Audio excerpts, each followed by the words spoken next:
God,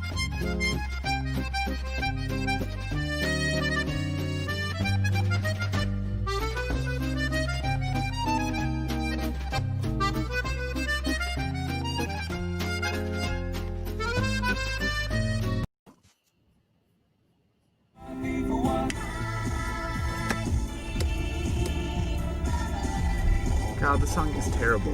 Really? Oh. This song is bad. Yes, it is. This gotta be one of the worst songs they've played. What? I don't know, maybe. Oh man. Dude, this is really, really bad. Kyle, you clearly like the song. No. You think hey, hello man, you take your pills today? No, I do not like this. And no offense to the singer, but it kind of sounds like total crap.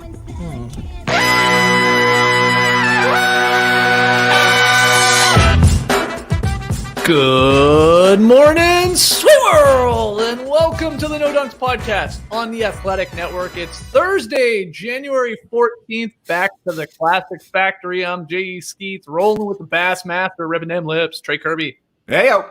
Hey, yo.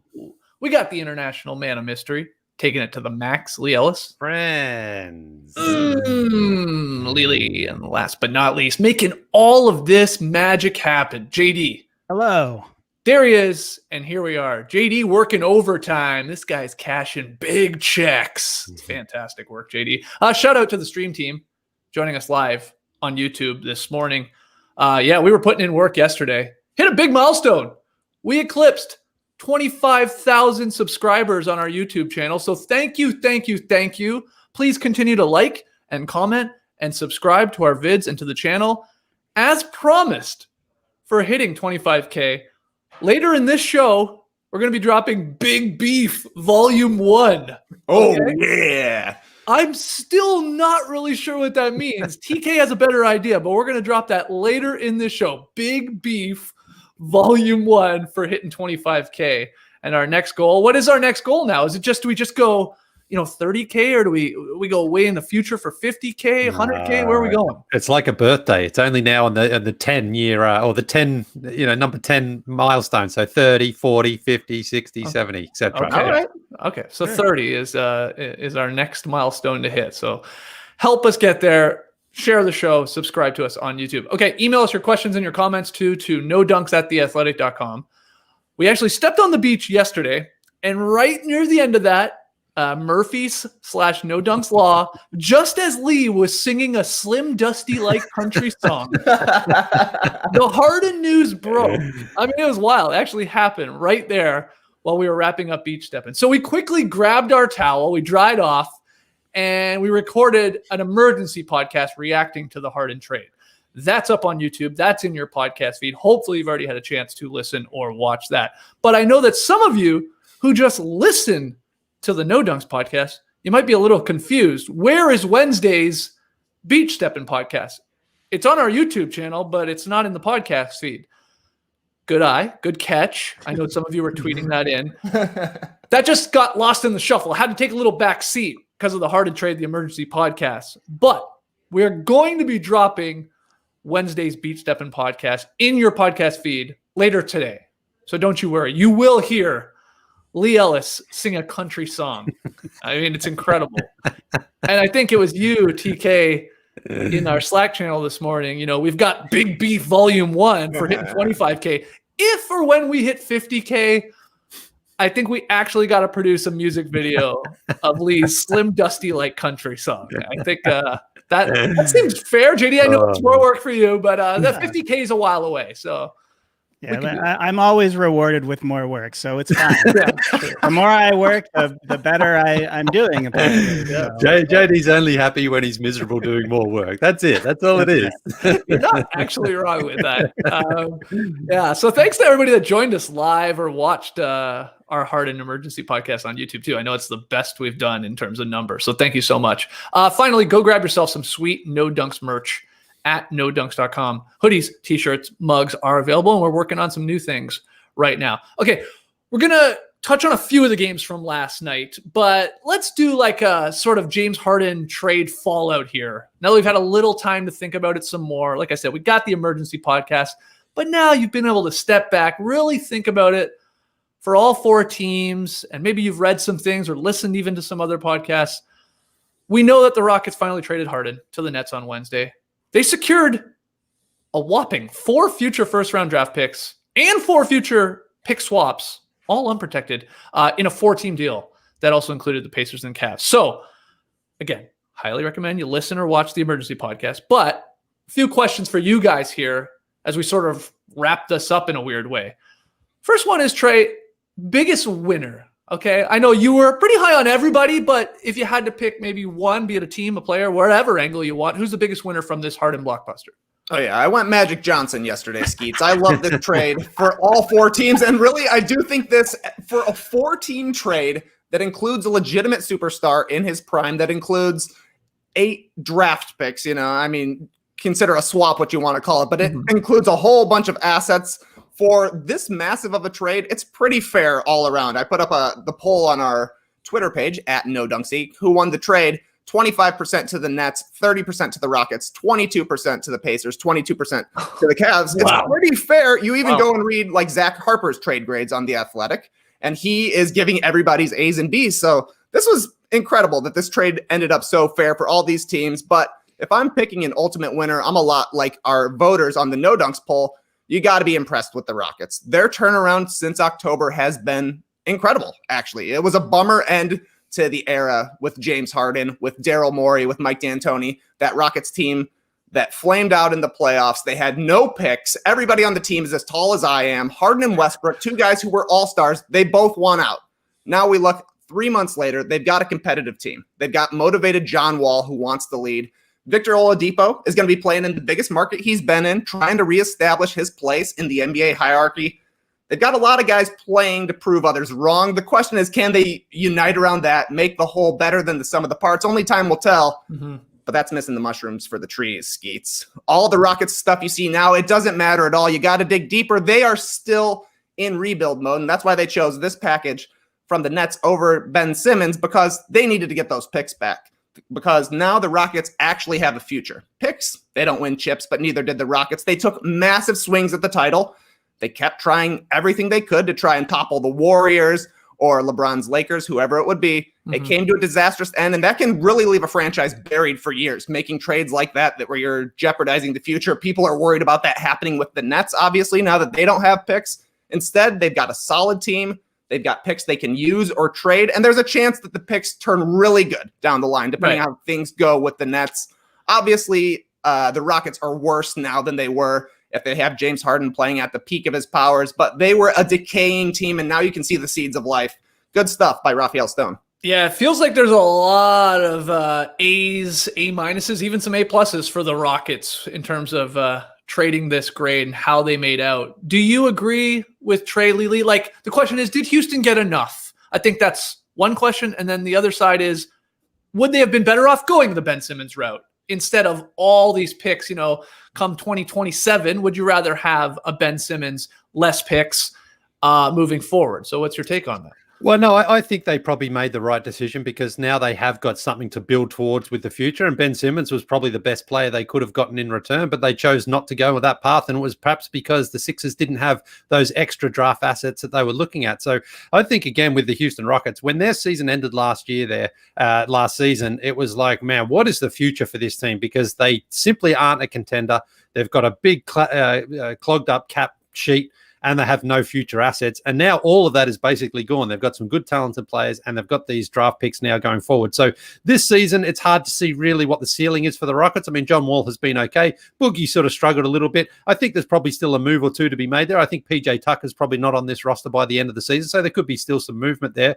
But I think now Raphael Stone clearly has a blueprint for what he wants for this team in the future, and I think that's really good. And whether or not Victor Oladipo is a part of that, we're going to find out, by the end of this season, of course. If Victor Oladipo is a star player at his age still, then they've got some experienced players, and then they can use these draft picks to either start rebuilding there or use them to perhaps try to make a trade and get another guy who's on the way up as well. So there's certainly a lot of options and a bit more hope for the Rockets than what they had when last season ended, because it was unfortunately the same sort of story with them. Promising signs during the season at times, but come playoff time, they flamed out pretty easily, and it was just, you just sort of felt that was the end of the James Harden run there in Houston, really, because they had tried with Dwight Howard, they tried with Chris Paul, they tried with Russell Westbrook, and the result ultimately was the same, that they just weren't able to get to a championship and compete for it. Now, they were very close. Of course, we all talked about the Chris Paul hamstring injury in 2018, that was.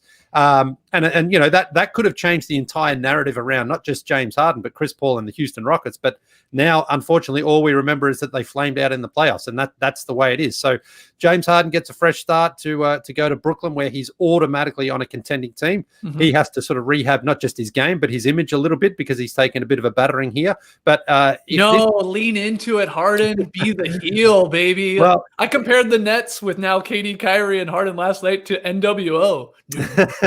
Well, listen, lean into it, man. People love the heel. Listen. You can take that path if you like, and if they win, ultimately that's all that counts at the end of the day. Like, James Harden won't care if they win the championship, but if this situation can't motivate him, then there's really not much hope for him, really, because he's playing with a former teammate. Again, we talked about there's only a few guys in the league that carry the status of a KD, and I think that's LeBron. I think Steph Curry to a degree. Mm-hmm. Kawhi, maybe, I'm not so sure. But anyway, the point being that James Harden's going there, and it's like, okay, there's no question here that Kevin Durant is the team leader, and I will have to adjust his game. It's a good problem here for Steve Nash to have, because you always want a lot of talent on your roster, and they have that now, certainly offensively. And now it's just up to them to try to make it all work. And it's going to be not just on the coach, but it's going to be on James Harden, Kyrie Irving, and Kevin Durant to make it work. And I think they can, but of course we won't know until we actually see all those three out on the court, which we might not see for a while. Who knows when we're going to see those three together? But yeah, who knows? I mean, I saw Zach Lowe ask the simple question, Trey. Did Brooklyn improve their championship odds enough to justify mortgaging their future? And that's just simply put, and I think the right way to come about it. Do you think they have in acquiring James Harden for this season, and I guess even next season, because he is under contract? What do you think? I do think so. I said preseason, whichever team trades for James Harden is going to win the title. I don't know if that's still going to be the case, but I still feel pretty confident, because James Harden, when he's engaged, even if he's not giving it his all on the defensive end, which is usually the case, the teams are awesome. We always worry about James Harden fitting in with other players, but for the past 5 seasons, the lowest his offensive has been is number 7 in the league. Are you kidding me? He plays with high usage guys all the time, and the offenses are always great. Mm-hmm. They're going to have to figure out how to play defense. They've been actually okay so far this season. Obviously, that was with Jared Allen in the mix. They're going to need somebody to rebound. That seems to be the biggest issue to me with the Nets right now, is that on the defensive glass, they can't necessarily end possessions unless DeAndre Jordan's getting busy. But considering we don't know what's going to be going on with Kyrie Irving this season, if he's going to be returning to the Nets, how engaged he is with the team. They have more than Kyrie Irving insurance. They added a player who is higher in the pecking order than Kyrie Irving. So yeah, I mean, if you're looking at it as from a standpoint where they lost a bunch of their role players, no doubt about it, there's not as much depth in Brooklyn now. But if you're looking at it as they lost one of their stars and now they added a bigger star, that's huge, man. I do think that they're at least there with the Bucks for best team in the Eastern Conference. We'll see how everything gels for those teams. The Bucks have been playing pretty well lately. So it's going to be fun to watch. It's going to be interesting to see how they actually look together on the court. And it's going to be interesting to see what kind of player Harden is. Is he going to be engaged on both ends of the ball, at least to try and rehab his image for half of a season, 3/4 of a season? You would hope so. And if you're the Nets, you're desperately hoping so.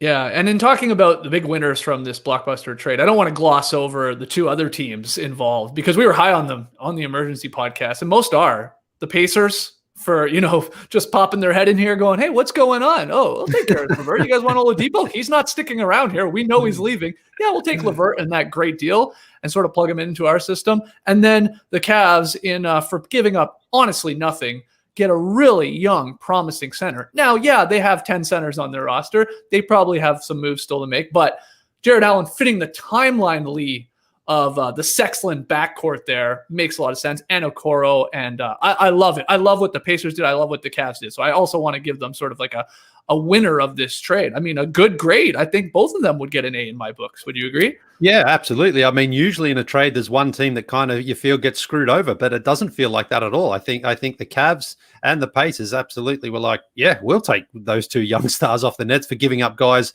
who basically aren't a part of our future here anyway. The Oladipo situation had kind of played out. We weren't sure that was 100% the case, but certainly felt like that. And then for the Cavs, it's like, yeah, I wonder now now what that next move is, because I think it's probably Drummond and or Kevin Love. They're the most valuable assets they have. Mhm. And I just don't think those guys are a part of the future, whereas I think Jared Allen probably is. Maybe it's Allen. Maybe he has more appeal out there. Who knows? But certainly things are also looking up now in Cleveland, because it's been a lean couple of years, as it tends to be when LeBron decides to leave. But, that backcourt, although they're both injured at the moment, got to get those back on the court, Colin Sexton and Darius Garland, because they got off to a good start. But, so I think it's good. If you're the Cavs right now, you're going, wow, yesterday we didn't realize we were going to get a young player with a lot of upside there, a lot of potential to add to our core. So this is a great day for them. Yeah. In a weird way, LeBron helped the Cavaliers in this situation by embarrassing the Rockets in back-to-back games, forcing Harden to go to that press conference pissed off and calling everybody out. And that was the end of it. I mean, literally the Lakers and LeBron officially broke up Harden and the Rockets with him moving on. Okay, let's get to biggest loser.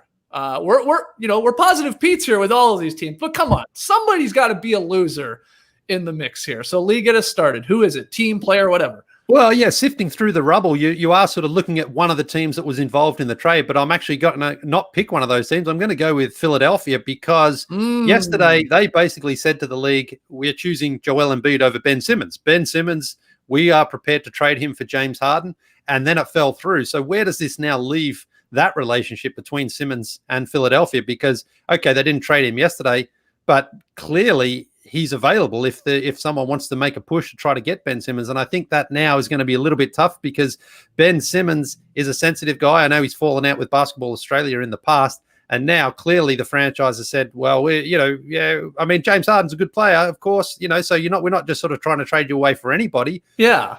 But we tried to trade you and it didn't work. So now it's kind of like, we have to put that toothpaste back in the tube. And I'm not so sure it's going to be too easy for them, because it's basically they played a hand yesterday that they only really wanted to play if they were going to go through with it. And now they didn't. So it's kind of like, okay. So, what does Ben Simmons say to Daryl Morey now? So am I on the trading block or am I off the trading block? Because I think the fact that they were prepared to deal him yesterday means that they are considering shopping him around, and that he is not necessarily a part of their long-term future. And that can create a very awkward situation. Maybe they just, maybe Daryl Morey says, listen, it's a business. Yeah, we tried to trade you. It didn't happen, but that doesn't mean we are shopping you around. And Ben Simmons goes, okay, I can accept that. But I just sort of feel it's going to be a little bit awkward there in Philadelphia. Things got off to a really good start. They dropped a couple of games there, and then we saw Ben Simmons not play his best performance the other night, when it certainly felt like something was going on with him. And now this is probably only going to make the situation a little bit more hostile there. So are you saying that if Ben Simmons and Joel Embiid are indeed living in the same apartment, in the same house, they had bunk beds, that Ben Simmons got up in the middle of the night, took his blanket, and he's like, I'm going to go sleep on the couch. Like, he just doesn't want to even be in the same room because it's a little awkward. Yeah. I don't think he's angry at Joel Embiid. I just think, it's that franchise. And of course, Daryl Morey is the person there. And I remember now, I can't, 2 weeks ago, 3 weeks ago, who knows, when Mark Stein said, the Philadelphia 76ers aren't prepared to trade Ben Simmons for now. The Houston Rockets aren't prepared to trade James Harden to Philadelphia for now.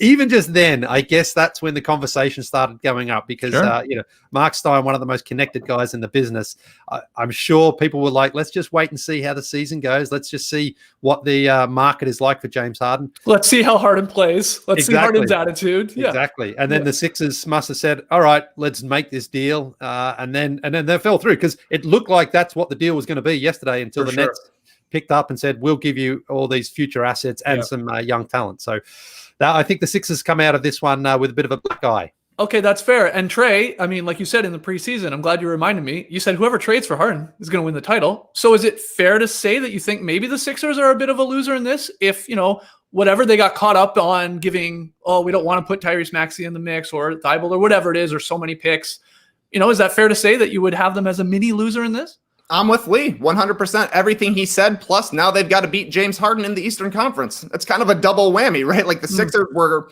perhaps behind the Nets coming into yesterday. I guess that's debatable. The Sixers have been playing really well, but we've seen the Nets look awesome when they were actually at full strength. So I guess that one's probably a toss-up. But now the Nets won the James Harden sweepstakes. So I think that the Nets are certainly ahead of the Sixers, and the Sixers now have to deal with the fallout of if there's any sort of lingering resentment with being in trade talks. I don't know if that's going to be the case. Only time will tell. But it's shades of when the Cleveland Cavaliers would not put J.J. Hickson in a trade for Amari Stoudemire.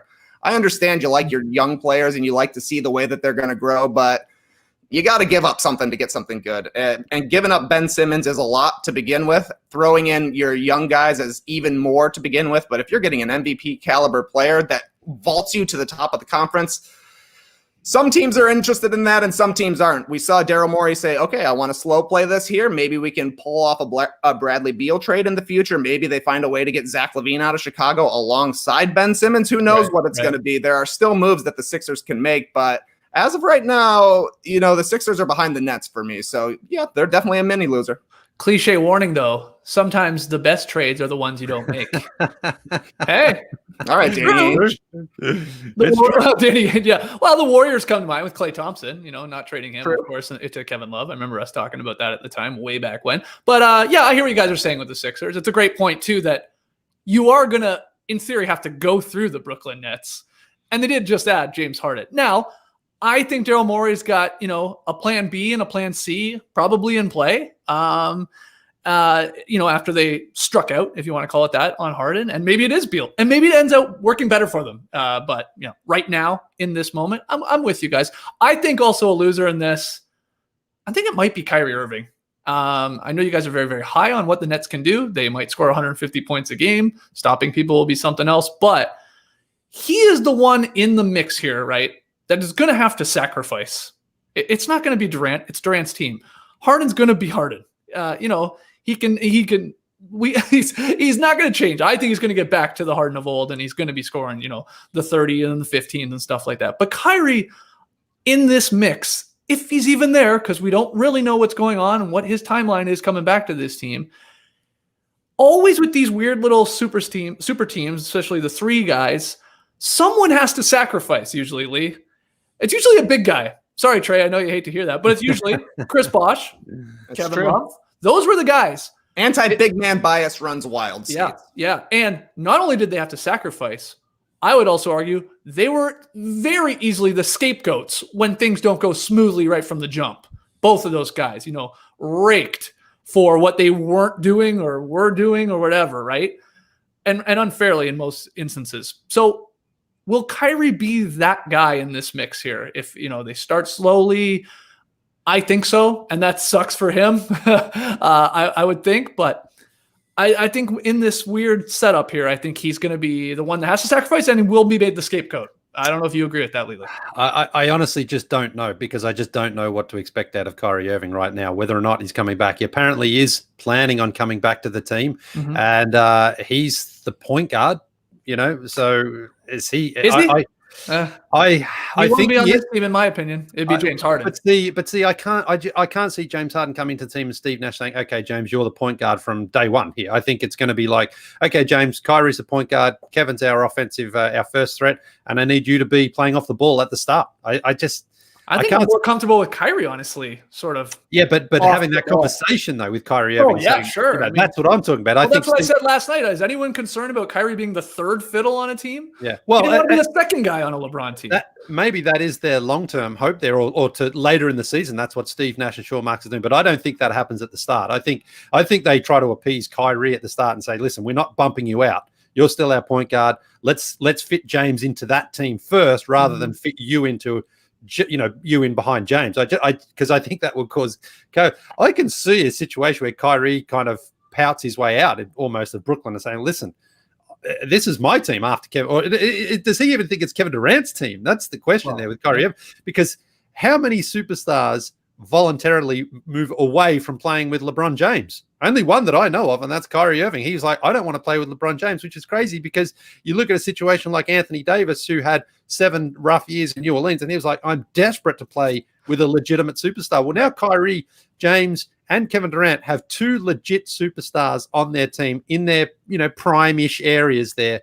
So in theory, this should work perfectly, because they should all sacrifice a little bit for the greater good. Right. They'll all still average, 20, 25 a game if they choose to, and they can all benefit from this relationship. but who's prepared to put their ego to the side at the start? Who's prepared to be the guy like, you know what, fine, I'll adjust my game a little bit. I don't think Kevin Durant has to because he's the legit superstar.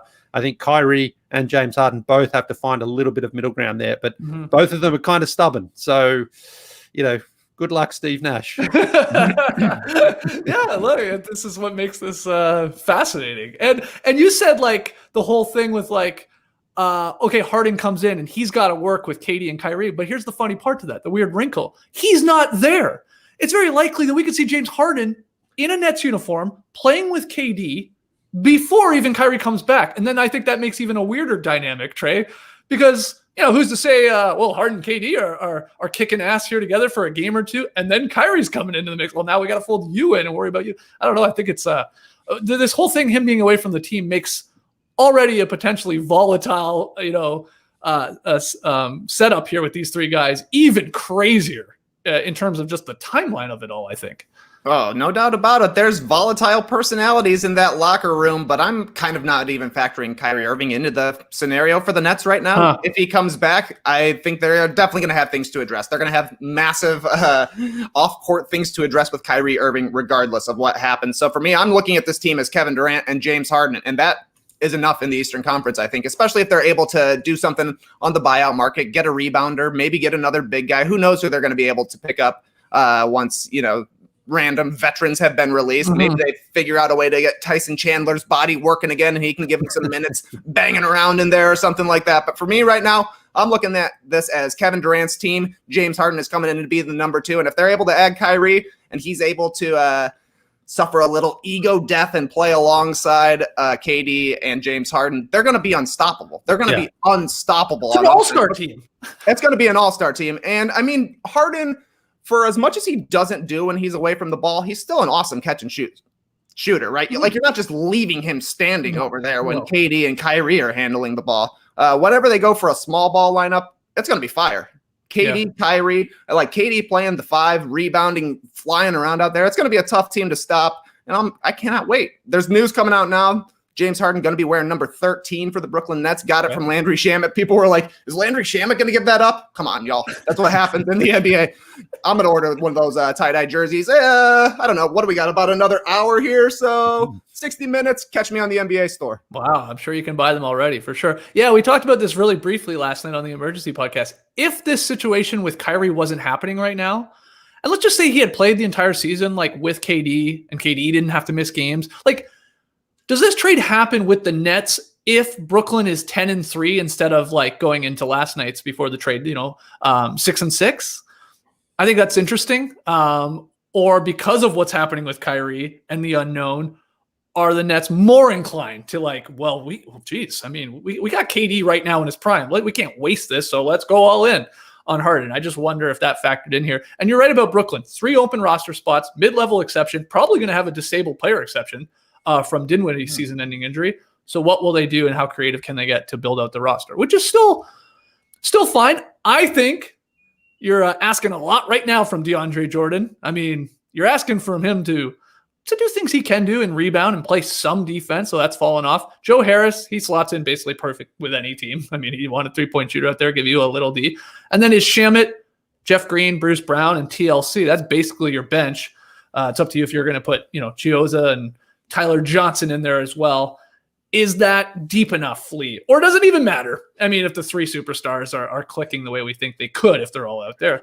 I had a bet with Tass last night that the Nets will not win the Eastern Conference this season. And Tass has taken it. And a lot of people are. Like, they think they're the best team. But, we saw that with Steve Nash before on the cover with Dwight Howard and Kobe Bryant. Things can turn sour quickly. So it's like, you build the super team. You do it in 2K and you win a championship. In real life, it works a little differently. So I'm still feeling pretty good about this bet because there are other good teams in the Eastern Conference too that could beat them in a 7-game series. Yeah, Kevin Durant. It's Kevin Durant, basically. It's up to him, I think. He's just so talented and he's so good that who can stop him in the Eastern Conference? These other guys, Kyrie and James Harden, do have a little bit of question marks around them, but Kevin Durant doesn't.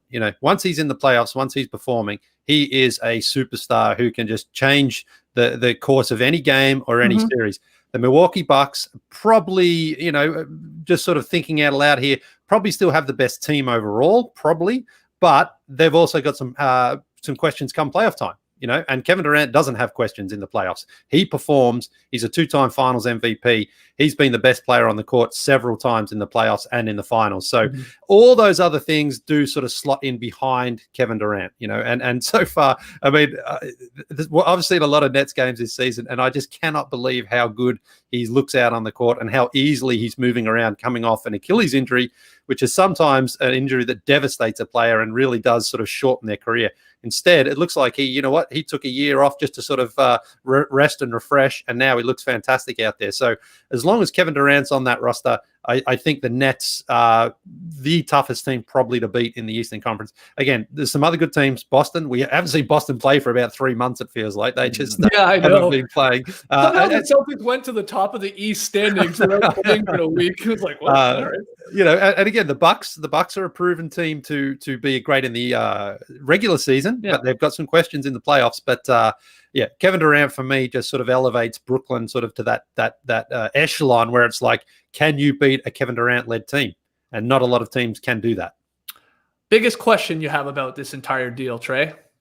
Do you think that this is going to go down as the Harden trade? We already have one Harden trade, and it was a game changer in the NBA.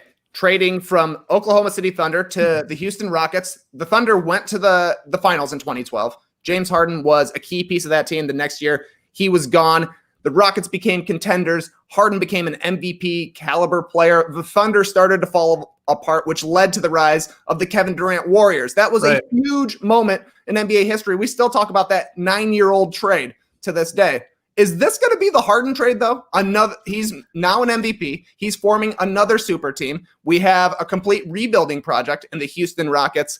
And then, yes, we do have the Pacers and Cavs who hopped in on this deal, did a great job to get what they got, but probably not huge in the grand scheme of things. Or is this going to go down in history as the Dwight Howard to the Lakers trade, where we talked all about Dwight Howard and the Lakers and the Sixers getting Andrew Bynum back, and probably the best deal that anybody got out of that was Nikola Vucevic going to the Magic. And it wasn't a game changer for the NBA. I kind of would lean towards the other side of it. I do think that this is going to be a trade we're talking about forever and ever and ever, especially once we see what the Nets look like and how they perform these next couple of seasons. Yeah, I would lean towards that side too, because, I mean, you go down 1 or 2 paths here with this Nets team. They either win a championship, which is definitely in play, this year, maybe even the next. Like, who knows? Like, they're that good, guys in their prime.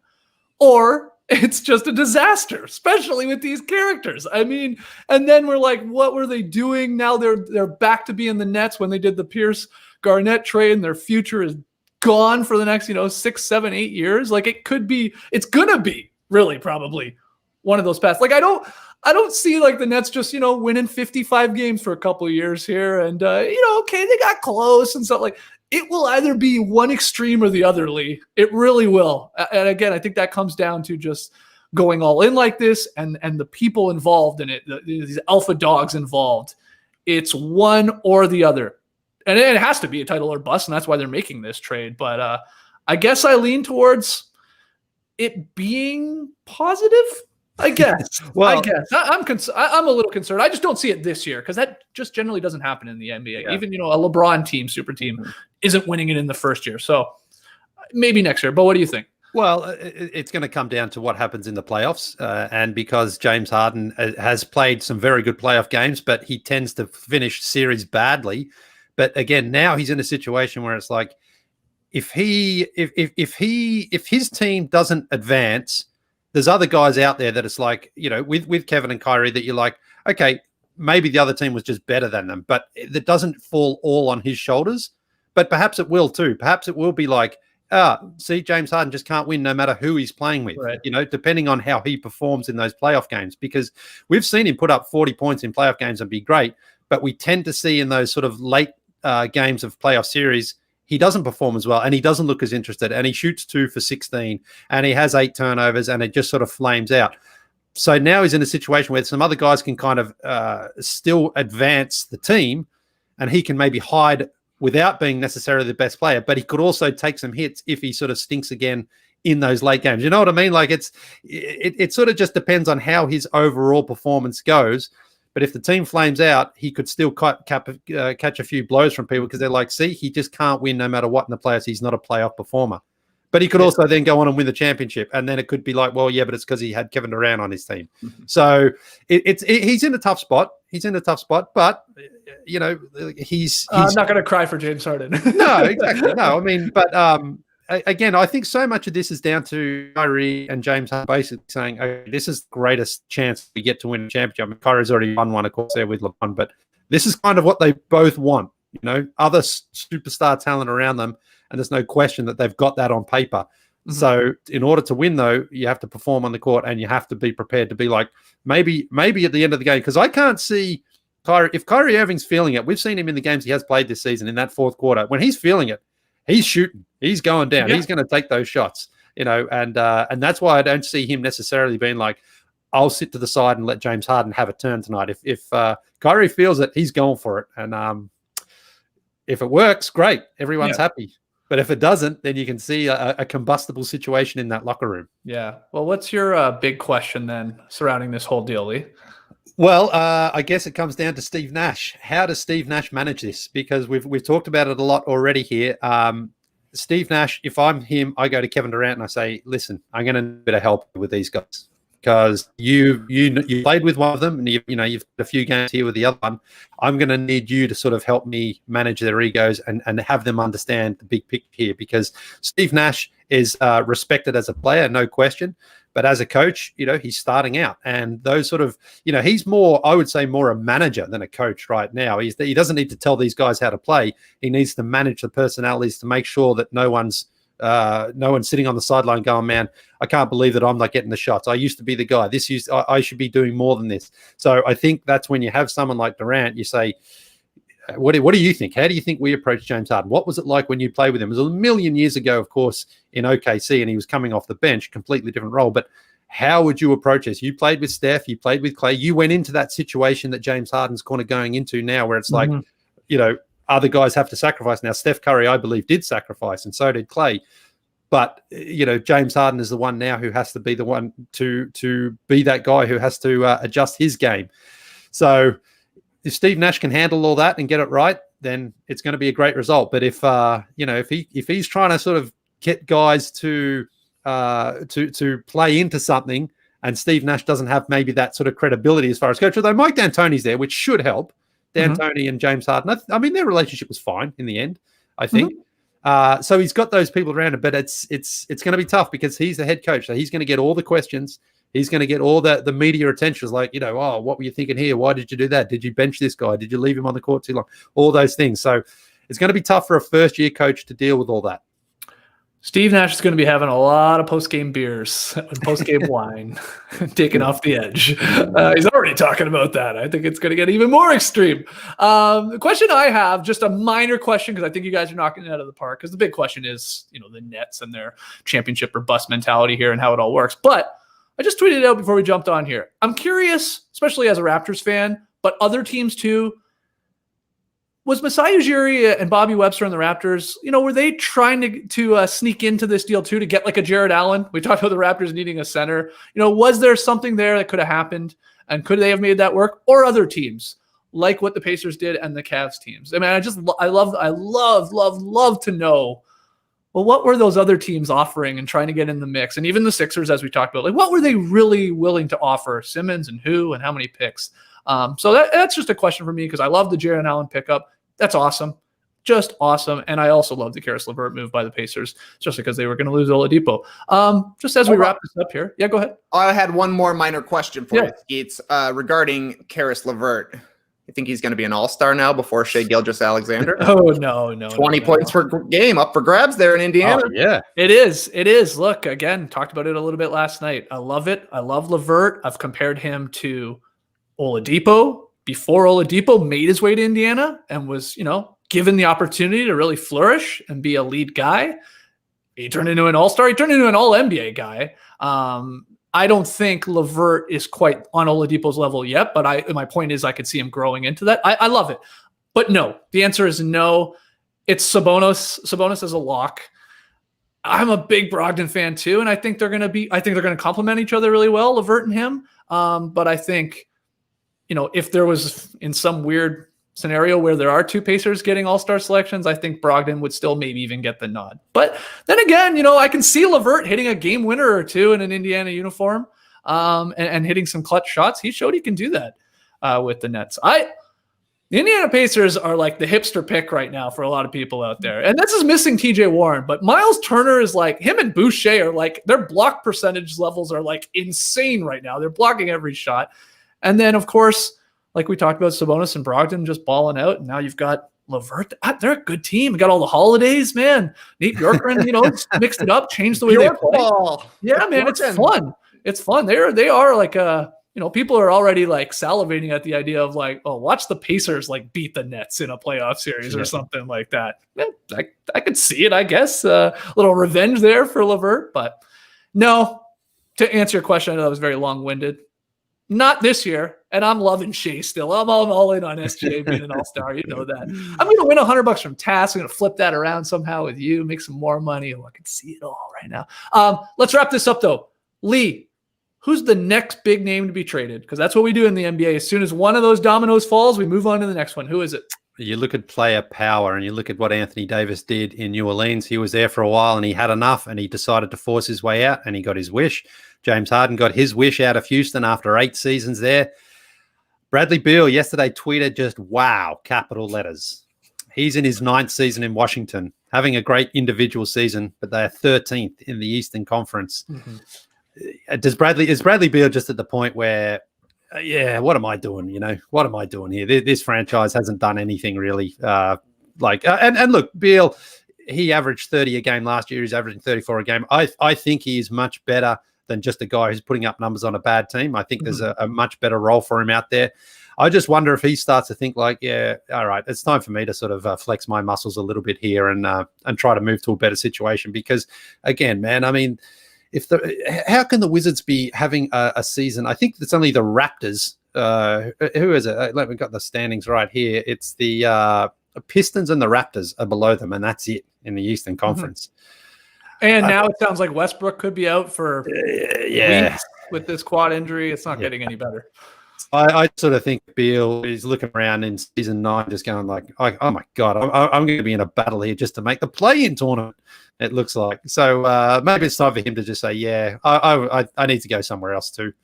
I think the Wizards are probably like, look at the haul that people are getting out there. Maybe that's what we need as well. Maybe get that young player, get a few draft picks, and let's start again because clearly they're not moving in the right direction in Washington. And I think it'd probably be good for both of them to move on and start fresh and give Beal a chance to go play for another team. Okay, Bradley Beal. That's an obvious pick, and I could see it happening. It all really just comes down to Beal, right? Whether he would want to force their hand. And that's what it comes down to with these guys. It's like, nothing's happening here. I don't see a future. Trade me. Just go get a bunch of picks and get some young guys back because I want to go try and win a championship or at least go deep in the playoffs. Who do you have, Trey? Do you have Beal or do somebody else? I think Andre Drummond is the next guy that's going to be on the move. He's actually been really good for the Cavs. He's been really good for the internet, coming up with these whoopsies time after time. And he's definitely upped his trade value last year. He was traded for literally a bag of beans last year. John Henson. Could you maybe pry a first-round pick for Andre Drummond? Maybe a team like the Raptors is interested. I kind of want to find a way to get him to the Golden State Warriors. I was like Lee Ellis hitting that trade machine last night. Time is a flat circle. Andrew Wiggins returning to Cleveland. Oh my goodness. For Andre Drummond. Oh boy, I don't Jared know. Allen is going to be the center there. He's a restricted free agent. Yeah. They're going to want to sign him to a deal alongside the Sexland backcourt, alongside Isaac Okoro. And like I said, Drummond has been good. So he's helped the development, I think, of both of their guards as well. Just playing with a solid pick and roll guy, somebody who's going to actually be able to guard the rim. And let's not forget, the Lakers are dominating right now. They are barely trailing in these games they're playing. LeBron is in flip-flops by the end of every single game, and they've got two guys who just eat inside when it comes playoff time. The Warriors don't have that. Could they talk themselves into wanting a guy like Andre Drummond, a big guy just to throw out there to bang with Anthony Davis, to be at the rim when LeBron is feasting inside? big guys were all the rage over the offseason, and we've been talking a lot about perimeter guys with this trade. I think there's an opportunity for some bigs to be hopping out of Cleveland that could actually help some teams. Yeah, it's a good pick. I have that in my notes as well. I'll also pick a team that was involved here that could move a guy. Maybe not a star anymore, but can the Rockets find a taker for Eric Gordon's contract? Remember him? Yeah. He's actually a decent player when he's healthy and playing. That's a bit of a problem when it comes to Eric Gordon. But yeah, it's a big contract. They're obviously looking towards the future here. We still think they're going to be decent, but I could see somebody talking to themselves and thinking, hey, Eric Gordon as like our third best player on this roster, fourth best player. Yeah, sure, we can try and make a deal. Now you got to make the money work. So that's the difficult part, but I think he's a guy to watch. But it would help if he's out there getting some minutes in and getting upping his trade value a little bit, like the Cavs are doing with Drummond. That'll help the chances. Let's hear from you guys though, with all of those questions: winners, losers, big Qs about it, and of course, just who do you think is going to be the next big name traded? Because that's all we do here in the NBA. JD, what's up, man? You jumping on and say hi? No, that was an accident. I don't know what I'm doing here. I thought JD had like a hot take. Yeah, about exactly. Blockbuster. Nope, just enjoying the show. Carry on. All right. Well, let's briefly touch on some of the games last night. Obviously, it went pretty long there on the Harden trade fallout, but 3 games, one thing, because we had 3 more games postponed on Wednesday night. They did still manage to play 7 games in the NBA. So, Leon, I'm just going to pick 3 of the games from last night, and we'll just quickly touch on these. I think this one's interesting because I think it went under the radar a little bit with what was going on with Harden, but the donk, Luka Doncic, he scored 34 as the Mavericks beat the Hornets in Kristaps Porzingis' return. Again, this is the, whoa, that was out of sort of left field. I know he was expecting to come back, but here he is. So what was your big takeaway from the Mavs getting another victory, their 4th in a row? Yeah, it did take a little bit of time to get into the games last night, just sort of after the big emotional day of Harden. It was kind of like, it was 8 o'clock, and I'm like, oh, man, games have started already. So I went back to check in, and it was Kristaps Porzingis. He played 21 minutes, took 16 shots for the Mavericks. Looked pretty good out there. Pretty good. Hit some threes. Defensively, look, he changed quite a few shots, and I mean, that's a big thing for the Mavericks. They need someone who can play defense. He's not a great defender, but he's a big body, he's a long body, he's got those arms, and that's what's really important. Now, he was on a minutes restriction, and he sort of talked about it after the game, joking around, sort of saying like he was a bit anxious just to sort of do as much as he could because he knew he wasn't going to be out there all game. But so far, early return, Mavericks are going to be pretty happy because I don't think the Mavericks go very far unless they're at full strength. I mean, like every team, of course, you need your best players out there. As great as Doncic is, I just sort of feel, particularly in that Western Conference, that the Mavericks have a ceiling of about the sort of second round without their full strength. So getting Porzingis back now, I'm interested to see how much he's going to play this season. Will he play back-to-backs? Will they get him out there and off that minutes restriction as soon as possible? Because offensively, no problems at all here with the Mavericks. Just a few questions defensively. And so good win. Good revenge victory for the Mavericks over the Hornets. The Hornets punked them down in Dallas earlier in the season. So funny little moment there. Luka Doncic had a wide-open layup. He should have dunked it, and he didn't.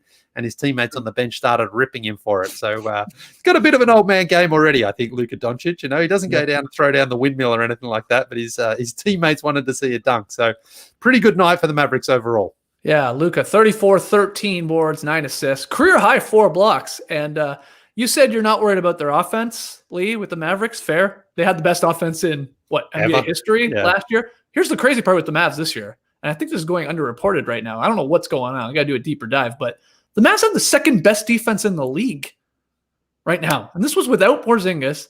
Is it just because teams are missing against them? I mean, like I got to again look into this. They're shooting 44% from the floor. Opponents are against the Mavs, and only 31% from distance versus them.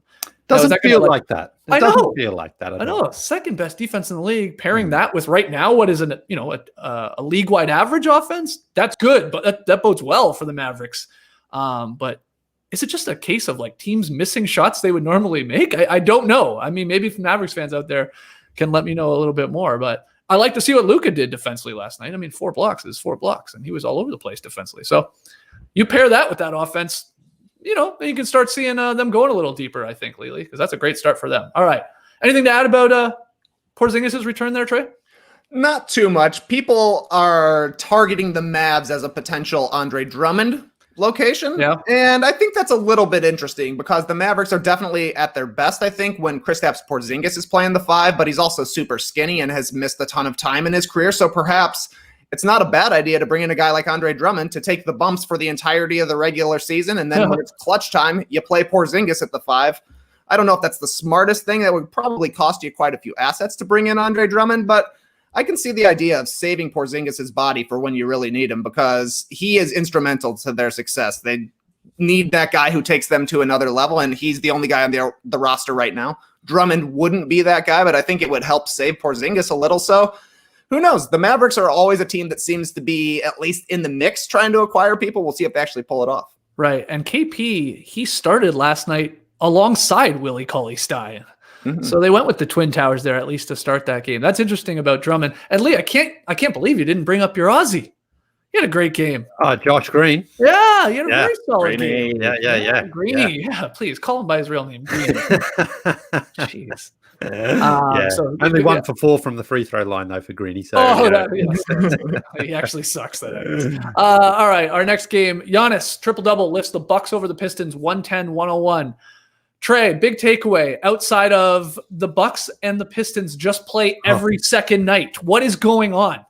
Yeah, sucks for the Pistons. They've already had to play the Bucks 3 times in the first 10 games of the season. Tough break for the Pistons, but don't get it twisted. This was not a close or exciting game. It was 9 points, but not really that close. The Bucks got up 20 early. They were in command all game. At one point, Milwaukee had made more threes than the Pistons had made shots, period. This is straight up a bone throw right here. It was all about the Nets yesterday, how they might be the favorites in the Eastern Conference, what it's going to be like when they play the Lakers in the finals. Don't forget about the Bucks. 3 in a row. They've won 6 of 7. They've got the best offense in the league right now, just as weird as Dallas having the second best offense or the second best defense in the league.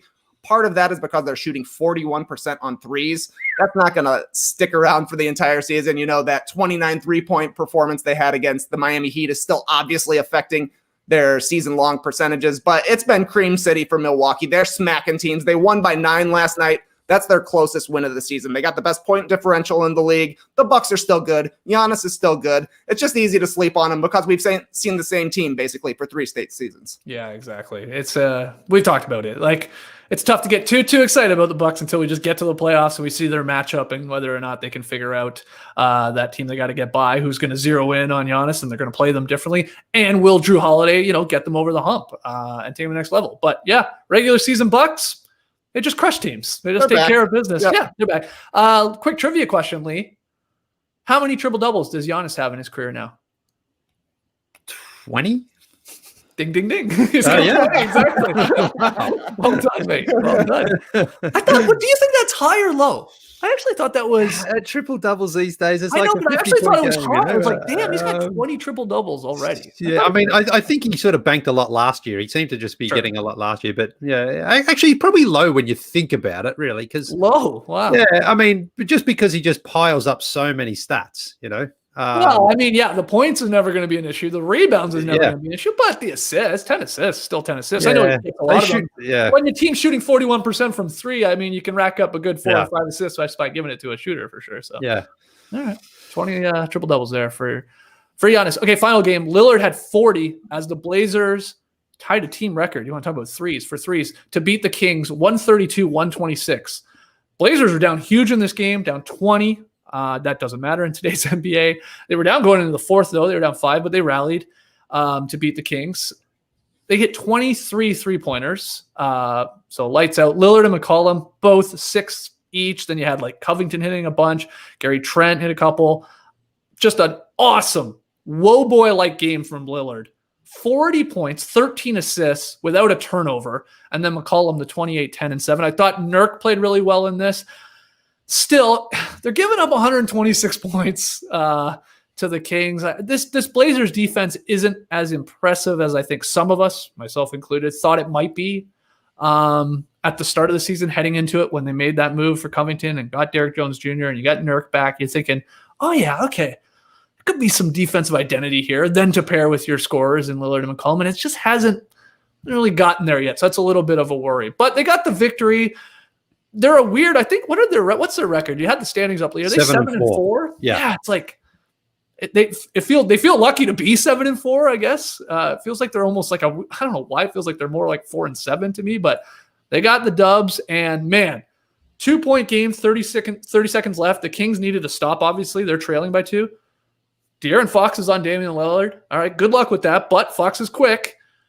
Man, Dame used a sick little hesitation. Yeah. You know what I'm talking about, Lee? Yep, I do. It just exploded to the rim. I mean, Fox stays with them and tries to block him, but Lillard just sneaks it up under him. With that little hesitation, it's so nasty. You watch it in slow-mo and it looks fast. Yeah. So it was incredible. Good game for the Blazers duo, putting up 68 and 23 assists. Yeah, speaking of that duo, I mean, is this the year CJ makes the All-Star team? I mean, it's 28 points a game on 47% shooting from 2, 44% from 3-point range, 4 rebounds, 5 assists, whatever. But he certainly feels like he's taken a step up in his game this year. Yeah, you know what? Yes, put me down as a yes. He's helped by a guy like Harden leaving the conference.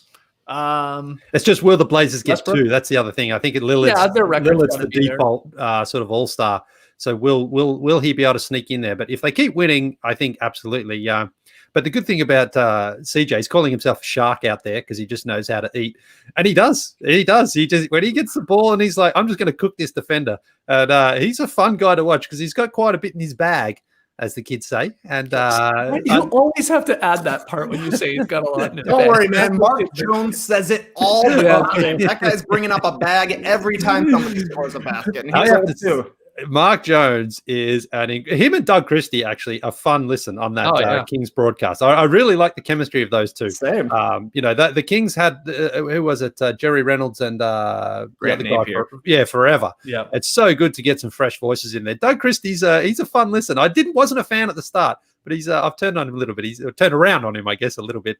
I love how they do the thing. They'll share clips online where they put the cameras like right on them on the broadcast. So then when there's a big Kings play, you get the reaction. Oh, yeah. Of those guys like Fox had that big dunk down the lane where he screamed the other night. And then there's a clip of Doug Christie and Mark Jones both standing up and getting into it. I love that move. It's like Mauro Ranallo. He does the call when he used to do like the NXT calls. I don't know if he still does that. And they put the camera on him. Oh, I love watching those.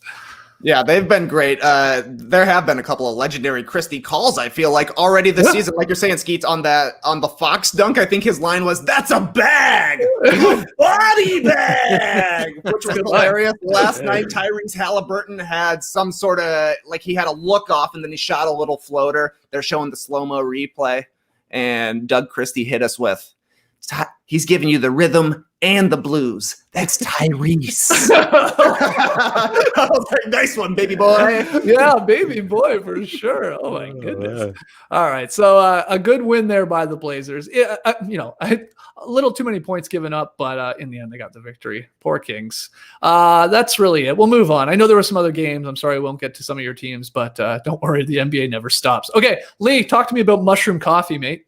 Well, my morning routine, it's pretty simple, pretty fundamental. Wake up, hit the can, make breakfast, have a coffee. Hold on. Are you, mounting that like a Lee P or what are you No, just listen. If there was a sniper ever assigned to try to take me out, I think they'd do it in the morning because I'm pretty regular with what time I sort of get up and do my business. So anyway. 7:14. Exactly. Now, why is he facing that way? Shoot him in the back of the head. Nah. You would see that red laser light, and I'd be just like, yeah, well, my time's up. I'm not moving. But you wouldn't see the red laser light because you're facing the wrong way on the can. Maybe that's right. Yeah. Yeah. Oh, wow. You gotta start turning around and take a dump like a normal person, man. Anyway, recently we all got sent some 4 Sigmatics ground mushroom coffee with lion's mane, so I was happy to give it a try. Like to mix things up a little bit. And 4 Sigmatics mushroom coffee is real, organic, fair trade, single origin Arabica coffee with lion's mane mushroom for productivity and chaga mushroom for immune support. Now, I know what your first question is going to be. Mm-hmm. Does this coffee taste like mushrooms? Right. The answer, of course it doesn't. Who would want to drink mushroom coffee? Nobody. This coffee tastes like coffee that you love. It brews dark and nutty and tastes incredible. And get this, It has over 20,000 5-star reviews. And best of all, Four Sigmatic backs their products with a 100% money back guarantee. I love that when any company does that, because basically you're getting a free hit to try their coffee. And if you don't like it, you send it back and you get your money back. So why wouldn't you even give it a try? You know, there's so much coffee out there. Add another one to your routine. Just see what it's like. There's more coffee options out there than there are light bulb options too. Trust me, I've seen them. There's far too many light bulb choices out there. We need to just shrink these down, make it about 5 different choices, and that's it. Not with coffee though. The more, the merrier. So do yourself a favor, because we've worked out an exclusive offer with Four Sigmatic on their best-selling mushroom coffee, but this is just for No Dunks listeners. Get up to 40% off and free shipping on mushroom coffee bundles. To claim this deal, you must go to foursigmatic.com/nodunks. This offer is only for No Dunks listeners and is not available on their regular website. You'll save up to 40% and get free shipping. So go right now to foursigmatic.com/nodunks and fuel your productivity and creativity with some delicious mushroom coffee. Let's get to tweet of the night. Tweet of the night. Wow. Twitter. Lily, you got tweet of the night duties here. What do you got? Yeah, so this is actually an Instagram direct message of the night, because a couple of nights ago I was looking at my Instagram.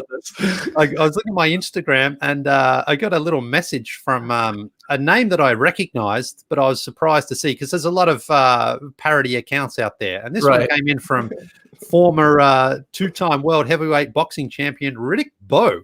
No, it didn't. It did. And Bo just said, he said, get at me. So I got at him. And he said, Riddick Bowe said, what's good, partner? Bo. So I responded. I thought, why not? It's a verified account. I thought, okay, this must be the real Riddick Bowe. So I said, hey, what's up, RB? Bowe versus Holyfield round 10 is one of the greatest rounds in boxing history.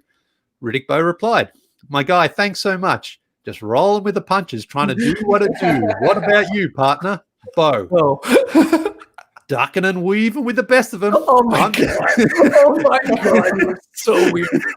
I'm just trying to survive another round of this crazy thing we call life.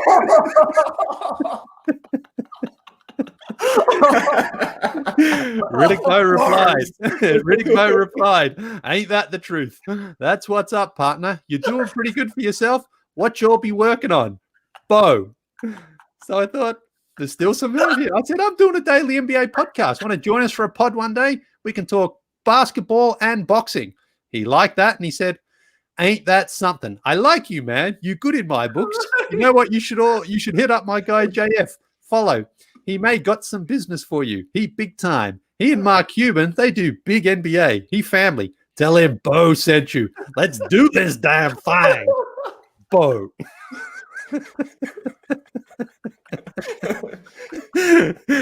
So join us tomorrow when Riddick Bowe. Listen, if Riddick Bowe wants to come on the pod and talk a little boxing, because you guys remember out in Vegas at Summer League, one of the cameramen out there, me and him used to talk boxing. I used to be a big boxing guy. No. You did not talk boxing. He talked boxing, and you just sat there eating your salad going, No, because I used to be a big boxing fan. And that fight, that heavyweight fight between Evander Holyfield and Riddick Bowe is one of the greatest fights of all time. It goes the distance. And Riddick Bowe wins. And you look at round 10, like Riddick Bowe comes out and basically knocks out Evander Holyfield, and you think, okay, the fight's over. Then Evander Holyfield starts throwing haymakers back. It's just incredible. And they even sort of give each other a little hug, a little dap up after that round of an incredible fight. And then what's even better, what I remember, after the fight, Lennox Lewis, who was also a challenger at the time, was on the commentary team or something.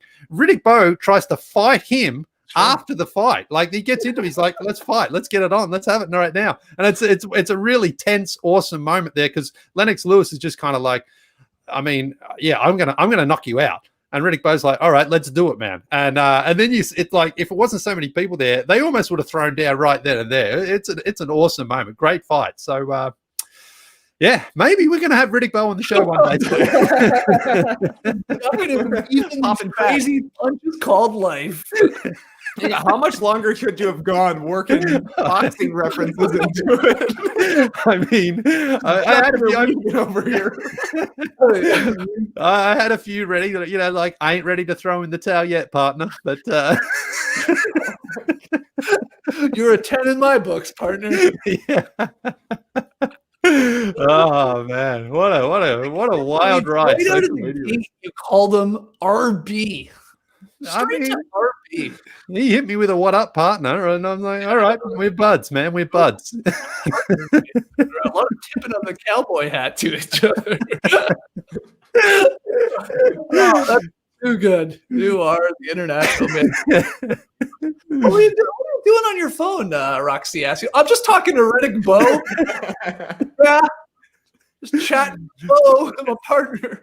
I mean, the thing is, like because there are so many parody accounts, when you see the little verified symbol and you scroll through, you're like, oh, it looks good, man. If Riddick Bowe wants to chat, I'm always up to chatting with Riddick Bowe. Any of those heavyweights, Lennox Lewis, Mike Tyson, let's get him on the show. It'd be great. Yeah, the real question in all of this is why is Riddick Bowe reaching out to you to talk? Listen. Well, we've got a big audience. Maybe Riddick Bowe just sits there. Maybe he's watching right now. Riddick, if you're on there, man, listen. Give us your email address and we get JD to hook you up and you can come and join us on the show right now. Do it live. Let's go 10 rounds right now. I'm ready. I'm refreshed. Give me some water here. Oh, man. Amazing. So much for tweet of the night. IG DM of the night, though. Maybe we might have to make this its own segment. Great stuff. All right, pick 'em results from last night. Whoa, this might be our closest result yet, I think, here in the season. It was the Nets-Knicks game. The Nets were favored by 6.5, so they had to win by 7. The Knicks just had to lose by 6 or less, and they would have got the victory. But the Nets win by 7. I think it was a couple free throws there late that put them over the top. So if you had Brooklyn winning by 6.5, you won. Congrats to Trey and Lee. You guys picked up a W. You guys are 6-8 now. Tass and I had the Knicks. Ooh, tough loss. We fall to 7-7. So we're very close here. One game separating everybody. You don't want to be last place in Pick'em because you got to do something weird. You got to fight Riddick Bowe. Yeah. It's a tough one this month. Riddick Bowe while wearing a cowboy hat. So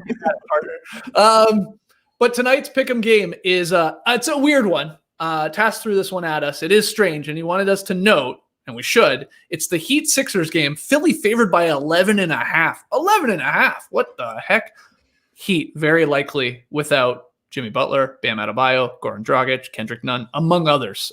So it's going to be like this like 8-man Heat roster who put up a fight the other night. So can Philly win by 12 or more? What do you think, Lily? A few unknowns there. That line's just a little too big. I think the Heat have got enough that they can at least keep it.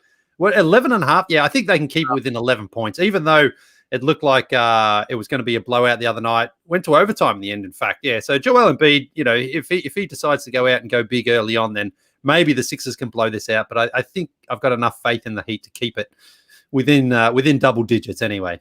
Okay, Trey? That's a big old chunk of cheese right there for the Sixers to cover, but I'll take it. I'll take the Sixers. I think they're going to be a little bit more fired up for this game because they had Ben Simmons and Joel Embiid playing against the Heat, whose best player on the night was Tyler Hero. They also got a nice performance from Gabe Vincent. If he's playing for the Heat tonight, that's good news. But I think that the Sixers will come out with a little bit more fire in their bellies for this one. Give me Philly. I'm with Philly, too. I think that line is there to try and scare you away or go on the Heat. I think Philly win big time in this one. So I'll go with Trey. I'll take Philly to win by 12 or more. Let's hear from Tess. Well, I'm taking the Heat. This is still a grimy bunch like last season when they went to the finals. They are going to fight and scrap. I don't think they can lose by a dozen. They didn't even lose by a dozen the other night when Philadelphia got 45 from Joel Embiid. Give me the Heats. All right. 2 of us with the Heat, 2 of us with the Sixers. Let's go quickly to Riddick Bowe and see what he thinks. Not there yet? Okay. So good luck to everybody. 5 games on, I think, tonight. As of now, nothing postponed tonight. I know there's some on Friday that are postponed, but Heat, Sixers, Hornets, Raps, Rockets, Spurs. That one on TNT, followed by the Warriors and Nuggets on TNT. That's That's a little interesting. And Pacers Blazers is another nightcap, so that should be good. We'll be back tomorrow to break those down. But of course, before we go, as promised, we hit 25,000 subs on YouTube. Thank you, thank you, thank you. So I guess as a thank you to you, here's Big Beef Volume 1. Yeah.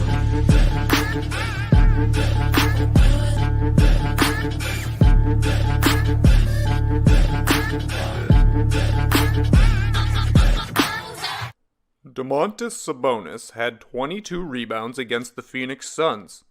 That's a lot of roast beef.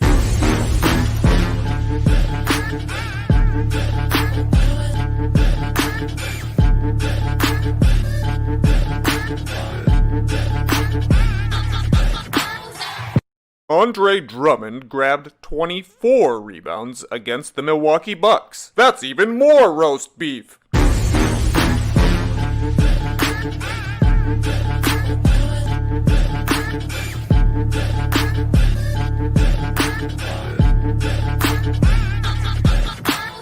No dunks. We love roast beef, which is rebounds. There it is. Rebound highlights. Thank you so much to Nate Duncan for Yes. playing. Oh man, that's too good. So yeah, you're eating roast beef when you get over 20 boards. Is that right? I think that makes sense. Is that sort of the number you have in mind, TK? Yeah, it's an elite rebounding number. Once you get past 20 rebounds, that's a lot of roast beef. So anytime we hit 20, anytime there's a couple of players who hit 20, maybe we'll drop a big beef here and there. I love it. So there you go. Thank you for 25,000 subscribers on YouTube. Oh, baby. And as we said, if we hit 50K, Lee Ellis is going to release a music video to his hit new country song, which you can hear later today on the Beach Steppin' podcast, which we recorded yesterday before the Harden deal. We're going to release this afternoon. You can also go and listen and watch that right now on YouTube if you want to. But Lee, man, you wrote a banger there. Shout out to you. Rest in peace. I wonder if we can coerce Matt Austin to play the guitar for that one, and I'll sing along. Oh, in the music video at this point. It just shows up at the end. Hot. Okay. Let's go there. Check out Tass's What You Need to Know in your podcast feed on our YouTube channel if you haven't already. As I said, the Beach Steppin' podcast, we'll drop that in your feed a little bit later today. It's a lot of fun. It might be a little weird at first to hear us like getting excited about a potential Harden trade coming early on and then reacting when it happens right at the end. But there are some really great questions you guys sent in, and we had a lot of laughs within that. So go and listen to that. Go get your No Dunks merch, nodunks.com. Subscribe to The Athletic. Go to theathletic.com/nodunks. We'll call it there. We'll be back tomorrow on a Friday with the Drop Podcast.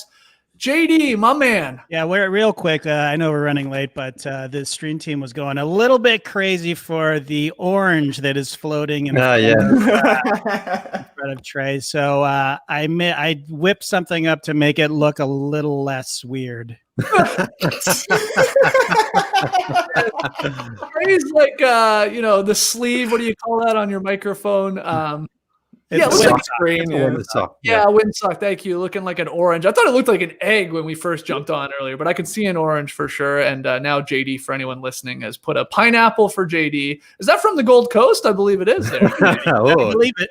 Yeah, I've got the apple, and Lee, of course, he's got his banana. Go to Lee. Oh, I guess can you go to Lee just on the banana? Hold on. Because I was gonna say I'd like to see him take a big chomp out of that. There you go, Lee. Oh, what? Them first. I just want you to take a big chomp right in the middle. Big chomp. There you go. Hey, all you podcast listeners, see what you're missing here on the YouTube. All right, shout out to the stream team. Great work, JD. Clipper Bros. You heard it here first. Have a great time. Turn up. Love you guys. Awesome. Thanks for joining us, and remember, RBs are rebounds, roast beef, and Riddick Bowe. It breaks the date, Bull.